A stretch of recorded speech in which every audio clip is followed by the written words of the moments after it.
Something I've been thinking about the last year or so is the continuum of totalitarianism. I think governments lean towards totalitarianism. I think power is an a lot of people in power have an insatiable lust for it. They don't have any morals or moral North Star. That's what attracts a lot of people to politics. And it's the same all around the world, including in the United States. One unique thing about the United States is the Second Amendment, as well as the Constitution, which is supposed to restrict their behavior. Unfortunately, it doesn't. Good example of that is our money's supposed to be gold and silver. It's pretty apparent in the Constitution. Our money's not gold and silver, and the Federal Reserve is not supposed to make a currency.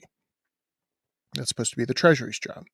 So if the Federal Reserve is coming out with a central bank digital currency, does that violate the Constitution? The answer is yes. And what I ask people, and this is kind of rhetorical, think for yourself, where is the line on that continuum where you're like, no more? Some people's line, I think of it like the alphabet. If you allow A, it eventually leads to B, and if you allow B, it leads to C, et cetera, et cetera. And some people's line is, halfway through the alphabet. The problem is in totalitarianism, at some point there's no reverse, right? Because of totalitarianism, if you give more and more power to the government, at one point there is no reverse. There is no reverse. And I think central bank digital currencies might be that place. It is definitely, for me, it's one of those things that I think you should absolutely protest and avoid because of what the technology is. A central bank digital currency, in and of itself, a currency on a blockchain, is not a bad thing. But who has the power to control it is the bad part, right? So a currency on a blockchain is a good thing, actually. Blockchain is faster. You don't rely on banks, etc. But um, it's who controls it. Who controls the money controls the world, right?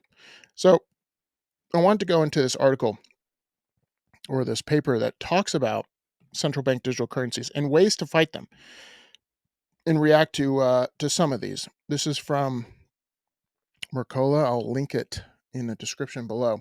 But it talks about 10 ways to fight central bank digital currencies, what you can do about it. So, because a lot of people think, well, it's a foregone conclusion. We got to do it. They're implementing it, therefore it's the law, even though they violate the Constitution to do it. So, number one, they say use cash. Um, it recommends using cash as much as possible and not frequent shops that don't accept it. Walk out of establishments that refuse to accept cash. Uh, Central bank digital currencies are surveillance disguised as a currency. And look no further than the Patriot Act, right? Hey, this is to spy on Americans that are performing terrorist activity without a warrant, without going through the whole legal rigmarole. That who wants to do that? So, but you're not going to spy on the good guys, right? Promise? Oh yes, of course. We would never. Um, it's all. Why does history always lead to this? Why does government power always lead to the abuse of power? Because human beings are sinful. That's the fact of the matter. And to be naive about it and to give people the power and say, promise you won't abuse it, is extremely naive. And so, central bank digital currency, there is no better example than that. So I agree with this person. Use cash as much as possible. Number one, it saves the local business money because they don't have to pay credit card fees. Visa takes a cut every single time, or MasterCard takes a cut. But using cash and having cash allows you uh, to kind of decentralize that surveillance mechanism. Embrace analog. While some digitization is okay, an entirely digital system is at risk of being manipulated and controlled by central power. Fitz, who's the author, recommends minimizing your use of digital systems, including avoiding biometric technology, QR codes, get invasive surveillance systems out of your home. These are things like, I would imagine, he's talking about Amazon Alexa, which I have in my home. She's listening to me right now. But there's some biometric technology. If you guys haven't seen, you can Google this. Amazon is now at Whole Foods. You can take a biometric scan of your hand and pay like that. So your card is tied. It's kind of like Apple Pay, kind of. Your card is tied to your handprint, which is unique to you, and so you don't have to carry a credit card around. Now, that's a private company. Um, I just ask people like, hey, if you think it's benign, if you think these technologies are benign, ask who's controlling it. Ask who's controlling it, because the big problem with these technologies, specifically central bank digital currencies, is that the state controls it, or the Federal Reserve, unelected Federal Reserve. Okay, that's the big problem. The tech is one thing, but who's using it is a big problem. So I agree with him on embracing analog and then always questioning who owns it. Okay, do business with people you trust. Number three, I like this one. I think you should localize your supply chain as much as possible when it comes to food. Number one, you're supporting local, which I agree with. You're supporting small business. As these businesses become global conglomerates, they're much, much easier to control from a government perspective. You just go to one source and say, stop doing this or add this into your ingredients, whatever. Is the government doing that now? Maybe, maybe not. But the question is, do you want just one meat producer in the United States, or do you want multiple? And local producers, number one, it's organic. And number two, you're supporting local and it's people you trust. So if, let's say, you go to the grocery store, so this is twofold, right? Fight CBDCs. And number two, if you go to the grocery store and the supply chain is screwed up, that's never happened, then you could actually you can actually buy local, whether that's eggs, meat, milk, what have you. All right, let's take a look at number four. Choose small local banks. So I did a story on this. Um, Again, this is like centralizing power. If there's like five banks you can choose from, those five banks have lobbyists that lobby the government on their behalf. So this is one of my many questions about CBDCs. Who's against them? Where do our interests align? Banks actually are against CBDCs. The reason they are, and so this is the central bank part that they're against, is how do banks make money? They create it. They create loans, right? So I'm talking Citibank, Wells Fargo. They create loans, they create money. How would they make money if the central bank is creating it and loaning it out? That's a question I've yet to answer. So there's a lot of people who are against central bank digital currencies for probably different reasons than me, but like Jamie Dimon from Chase, he's against them for very very different reasons than me, but it has to do with his own power. But local small banks, number one, decentralizes your risk. And number two, they're a lot harder to control as they, which happened in '08, bigger banks bought up smaller banks. Um, this whole FDIC insurance thing, which I talked about a couple days ago, it decentralizes your risk, number one, and it helps to decentralize the point of impact that the government can make. Because again, if they can go to one bank and control them, look at social media. That's a good example. A lot of people are, well, it's a private company. They can control free speech, but at some point, it becomes such a behemoth that it's a utility, and that's a whole nother discussion. But there's not, if it's the public square on Twitter and they're silencing people, then what happens if there's only five banks and you're like, hey, I would like to, it's voluntary. The CBDC whole thing is voluntary. So you can voluntarily use this bank, but there's only five banks left and they're all using CBDC. So you don't have to use the bank. You can put cash under your mattress, but if you want the convenience of using a card, then you're going to have to use the CBDC. That's what I'm saying. They lower the amount of competition. There aren't small local banks to compete against the big banks because they bought them all up. Number five, finance friends, not enemies. I totally agree with this. I'm not a huge cancel culture guy, but um, it says here, limiting the number of online and digital financial transactions you make, avoid supporting credit card companies and financial technology firms intent on expanding digital ID and other things that I'm not allowed to say. So why that's important? Number one, people that support your values is huge, right? So uh, we live in a time where companies are actively advocating against potentially your freedom and your way of life. So whatever that way of life is, they actively advocate against it. Maybe they don't want to do business with you. Maybe they cancel you. Maybe the FBI puts you on a watch list, and the bank goes, "Oh, we can't do business with this person because they're a terrorist." There's a lot of there's a lot of companies that are not aligned with your values. So supporting friends, supporting local, huge. I think it's a good way because ultimately the people that are against this, if they don't have a community, if they don't have a network of people that want to support them in their business, how do they survive? How do they survive? All right, number 6, ask state and local officials to support financial freedoms. Fitz recommends asking your state legislators to start a sovereign state bank, not a federal bank, that protects the right of free financial transactions. She explains, make sure it's sovereign bank that supports and does not and cannot compete with private community banks and credit unions, helps to ensure that they can provide free private financial transactions outside of the federal government. Decentralized. You notice a theme here, right? If you have one source, whether it's banking, whether it's the currency itself, whether that's means of communication, way easier to control. Okay. While you're at it, ask them to start a state bullion depository. Depository. I like that. Then, in the worst case scenario, you can use your gold and silver as a local currency. So, asking your state to be more independent from the federal government. Number 7, hold the New York Fed accountable. New York Federal Reserve Bank, which acts as a depository for the U.S. government and stores the largest known depository of gold in the world, holds immense power over the U.S. financial policy. And they're unelected. And they've never been audited.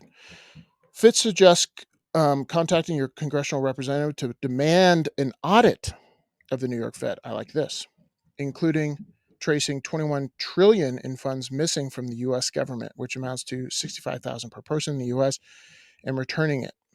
She adds, clearly communicate with the congressional representatives are not to pass any legislation or grant the Fed, most notably the New York Fed, any more powers or funding until the Fed is audited. Power of the purse, Congress. Hey, Fed, where's the gold? Where's all the money that you've lost? Um, Immense amounts of power. Again, those who control the money control the world. Who controls the money? Congress kind of does, but the Fed acts independently of Congress. uh, okay. Number 8, tell the U.S. to leave the WHO. U.S. government's close ties to that thing. I don't know if I'm even allowed to say that. I've already been struck once. Provides between 200 million and 600 million in the funding annually, is actively engaging with the organization. Yet another central point of failure. Um, I'll leave it at this. They said a lot of things that are untrue, verifiably untrue. So if they're the the people that need to be trusted are untrustworthy, yet we're still funding them, probably a good way to protest. Number 9, reject taxation without representation. Wasn't there a war fought over this? CBDCs will rapidly usher in an era of taxation without representation. That is so true. What can they do with a central bank digital currency that they cannot do with dollars? Track every cent of transactions. Not just where you spent money, but what you spent money on. I'll give you an example. You go to the grocery store. Right now, a bank can know, hey, you spent $800 or $80. Who spends $800? $80 at Walmart. They don't know what you bought, right? Walmart does, maybe in their, but like the transaction itself, the way the bank sees it is Walmart $80. With the central bank digital currency, they can say Walmart $80. He bought two T-bone steaks, um, some some cricket protein, whatever the heck that you bought, um, and they can itemize what you actually bought. So it's, hey, who's to say that they would control your purchases that way? They would. Again, it's who they control, who controls it. And people that think that the government won't do that, I ask them why. Why? Like what? I think government's natural inclination is to gain more power. That's that's the behemoth that is government, is to gain more power, gain more money, yada yada. So why wouldn't they? Oh, because they're nice, and because the Constitution constrains them. Refer back to gold and silver being needing to be our currency, and the Federal Reserve is not allowed by the Constitution to create currency. Those two things would be violated with the central bank digital currency. So, does it restrict them? The answer is no. Uh, so, further reading here. Under a CBDC system, in which government maintains and controls financial transactions, if a citizen objects to taxation without representation by refusing to pay federal taxes in the face of gross violations of the Constitution and human rights, the central bankers can simply take the taxed amount for such individual accounts. Who controls the currency, folks? Okay. And final one, number 10. Share your knowledge with friends and family. Tell everyone you know about the true intent of central bank digital currencies, and so they can also take actions against them. So I agree with all those. The one thing that I have found is a good question is, where's the line for you, right? If you say CBDC to your average person, they go, what? What the heck are you talking about? Um, which is kind of insidious in and of itself. This stuff happens under the radar. Your average citizen is working hard and trying to provide for their family, and they don't see anything bad about this. So asking your family on that continuum line of totalitarianism, thinking of it like an alphabet, where's your line, right? If they do A, like silence speech, that maybe you even disagree with, what could that lead to, right? If they have total control of the money right now, which a lot of people think they do, but there's cash, right? But if they can track every cent you spend, what could the government do with that? And why wouldn't they do that? Those are good questions to ask. And the final piece of advice, I guess number 11 that I would give, is starting to understand blockchain itself, because they control this blockchain on central bank digital currencies. And so they can control the currency itself and track it, etc. But there are decentralized currencies out there. And I think they're a good way to have a check and balance on the government. The reason I think gold and silver are great, but that currency, the reason we went to paper is it couldn't keep up with the economy. Transacting in gold and silver is very difficult. So, in a digital age, like she said, go analog as much as possible. But in the digital age, if you want a economy that grows, it has to, the money itself has to be as fast as the economy, as fast as the transactions are. So there are blockchain currencies, Bitcoin, that are decentralized, that no one controls, and that you and I are able to transact in using our cell phones without the government saying no. Of course, they can make it illegal. Of course, and that's something I would watch, by the way, because it is that competition that the government doesn't want. They want to centralize powers as much as possible. Like I said, supporting local is a good way to do it. But Bitcoin is a direct competitor. It is. So if the government is using their power with a central bank digital currency, or they're inflating the dollar as it is right now, and people can opt out in whatever it is, gold, silver, Bitcoin, if they can opt out, the government doesn't like that, because that destroys the currency even faster. And where does their power come from? The currency itself. Let me know what you guys think in the comments below. This is one of my lines in the sand. Central bank digital currency is no good. Let me know what you think in the comments below. I'll see you guys in the next one. Peace.